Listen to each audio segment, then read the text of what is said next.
Dreams are extremely fascinating and personalized experiences that every individual undergoes during durations of sleep. Dreams are expression of prana or vibrant life. Every thought, just like the thought in the mind of Brahma created the Brahma or the universe, every thought in the mind, whether it's a fear or a desire or a reflection on one of the past incidents in this life or past lives, is going to re roll the tapes, as I call it, the tapes that are experienced as dreams. The more the vibrancy of the prana, more vivid the dreams. More vivid are the effects that the body experiences on the dreams, such as heightened pleasure, such as bodily erection, such as profuse sweating. All these things can happen in the body even during the wake stage in the so called realm of reality, but they can happen with the same degree and intensity in the dream stage in the absence of this heightened real reality unfolding, which only goes on to say all the experiences are coming from the Sukshma Sharir in the Manomai body. If you think about the sheets, Annamai followed by Pranmai, followed by Manomai, followed by Gyanmai, followed by Anandmai. So dreams are methods of the subconscious to attain the Anandamay Sharir by exciting the Manomay Sharir. Because Man is not the mind, or if you want to call it the mind resides in the heart and not in the brain. So Man is in the heart area. Vidyate hriday granthi chindante sarv sanshaya chiyanti chasya karmani daspin dishte paravare.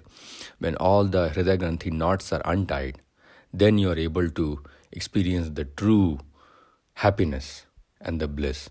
Because Anhad, or the fourth chakra, is the site of Vishnu Granthi. So, dreams are fears, desires, and past incidents. All three sunk in the subconscious because all three are expressions of ego. And ego is required for the integrity of life. Life, a dynamic, vibrant prana, folding, unfolding from its parent, chitta, and then going back and merging in it during periods of pralay or destruction of the world. During Srishti, the Brahman, which is in the nidus form composed of chitta and prana, the pran starts to vibrate and it will expand away from the core chitta and dance around it to allure the chitta. And during pralay, it will quickly dismantle itself and fold back into the chitta to become the totality, the Brahman. So it's just part of the Brahman that is unfolding and expanding away from the core nidus chitta. Chitta is the awareness, Shiva, consciousness, and prana is Shakti, vibrancy, or life as we know it. So, life as we know it, if you ask in the Western world, is only in the physical body because they identify with the body, the senses, the pleasure. Jeene ke hain 4 din. So, this thought or this delusional thought, which is that I am the body and sensual pleasures is the goal of the life, is what drives you into the Rajas Guna, which is Yadagare Yadagre Amritopamam Pariname Vishme.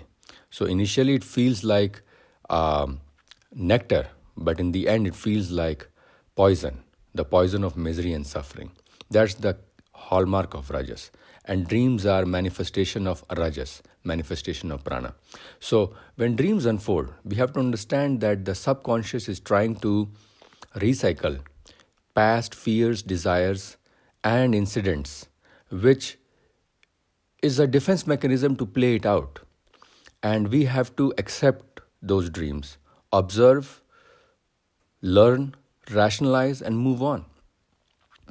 The videotapes of prana are constantly rolling on the projector of chitta. The tapes might change, but the projector remains the same. The witnesser, Atman, Karan Sharir, will never change.